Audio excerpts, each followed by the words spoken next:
નમસ્કાર ખેડૂત મિત્રો, તો આપણે અત્યારે મતલબ 2024માં આજે આપણે એક ભાઈનો જે મતલબ શરૂઆતનો બગીચાનો સ્ટેજ છે, ઘણા લોકોને એ પ્રોબ્લેમ થાય છે કે કઈ રીતનું માવજત કરવી, કઈ રીતનો વિકાસ કરવો. તો એના માટે હું તમને પ્રાથમિક એક વિડીયો આપણે બનાવીએ છીએ જે દરેક ખેડૂત માટે ઉપયોગી છે. જે બગીચો જે બાગાયતી પાક કરે છે અને ઘણા બધા પ્રોબ્લેમ આવે છે, તો તમને એક જે પ્રગતિશીલ ખેડૂત છે તેની પાસેથી પૂરી માહિતી લઈએ આપણે. અને એનો બગીચો તમને એકવાર હું લાઈવ દેખાડું છું. તમે લાઈવ ખાલી કેમેરામાં જોઈ લો. એનો બગીચો નારિયેળી છે, એની સાથે સાથે ખેડૂતને કહેવાનું એમ છે કે કેળ છે. આ આ આ આ નારિયેળી છે એની, તમે જોઈ શકો છો. પછી ખેડૂત પાસેથી આપણે પૂરેપૂરી વિગત લેશું. ને આ એની કેળ છે, આંતરપાક. નારિયેળીનો બગીચો છે, એમાં આંતરપાક તરીકે કેળ છે. અને ખાસ જોવાનું એ છે કે એનો બગીચો તમે ઉપરથી લઈ અને નીચે સુધી જોઈ શકો છો. ક્યાંય પણ તમને મતલબ આપણે નિંદામણનાશક ખડ કે એ છે એ ક્યાંય દેખાતું નથી. ઘણા બધા ખેડૂત ઘણી બધી મહેનત કરે છે, પણ એના ખેતરમાં એટલો બધો કૂસો હોય છે કે એને રિઝલ્ટ મળતું નથી. તો આ બગીચામાં તમે એ પણ જાણવા જેવું છે કે કઈ રીતની માવજત કરવી, અને કૂસો ન હોય તો કઈ રીતનું રિઝલ્ટ મળે છે. તમે લાઈવ જોઈ શકો છો. આ બગીચો છે.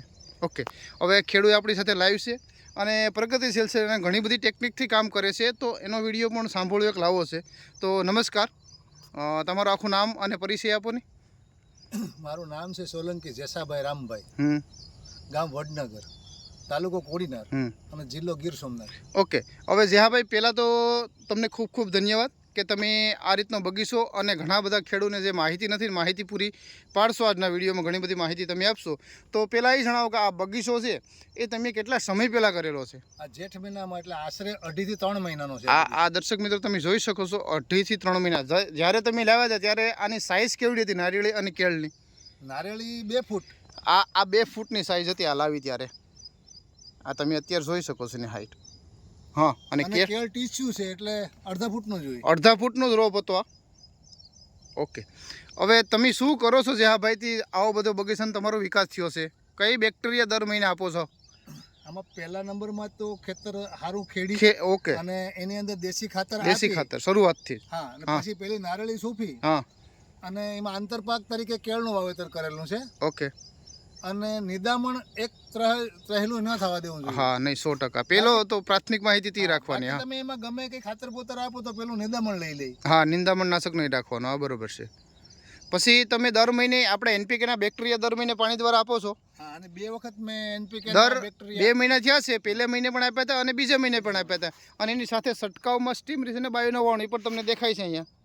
આ સ્ટીમ રીસ અને બાયો દર મહિને એકવાર છંટકાવ કરો છો? દર મહિને એકવાર છંટકાવ. ઓકે, હવે જેહાભાઈ એમ કહે છે કે એનપીકે અને સેટ જ્યાં બોટલો તમને દેખાય છે એનો દર મહિને એકવાર પિયતમાં આપે છે, અને સ્ટીમ રીસ અને બાયો 99 એનો છંટકાવ કરે છે, જે તમે આ બગીચા પર લાઈવ જોઈ શકો છો. આ જેહાભાઈની હાઈટ છે, જેહાભાઈની હાઈટ જેવડી કેળ થઈ ગઈ છે. આ 2.5 થી 3 મહિનાનો છે બગીચો. 2.5 થી 3 મહિનાનો બગીચો છે. આ એક નહીં પણ તમને દરેક બાજુ એવી કેળ છે, એ ચારેય બાજુ એવી દેખાશે. તમે જોઈ શકો છો.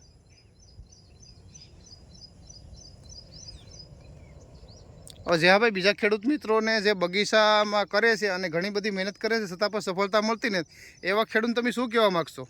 પહેલા નંબરમાં તો ખેડૂતને એ કહેવા માંગીએ કે એમાં નિદામણ ન હોવું જોઈએ. સૌથી પહેલો પ્રશ્ન એ સફાઈ રહેવી જોઈએ. નિદામણ ન હોય તો તમે જે કંઈ પણ ખોરાક આપો ને એ તમે વાવેલું ઝાડ લે.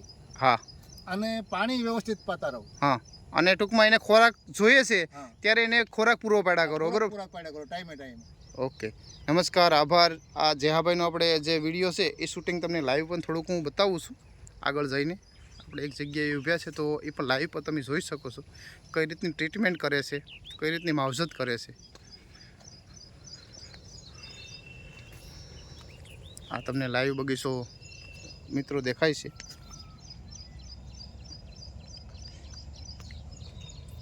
આનો વિકાસ એ તમે જોઈ શકો છો.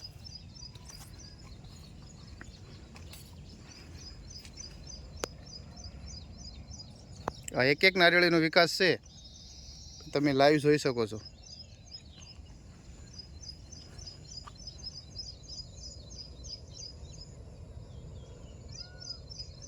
અને વધુ માહિતી માટે ડિસ્પ્લે ઉપર આપેલા નંબર ઉપર કોન્ટેક્ટ કરવા વિનંતી. જય જવાન, જય કિસાન.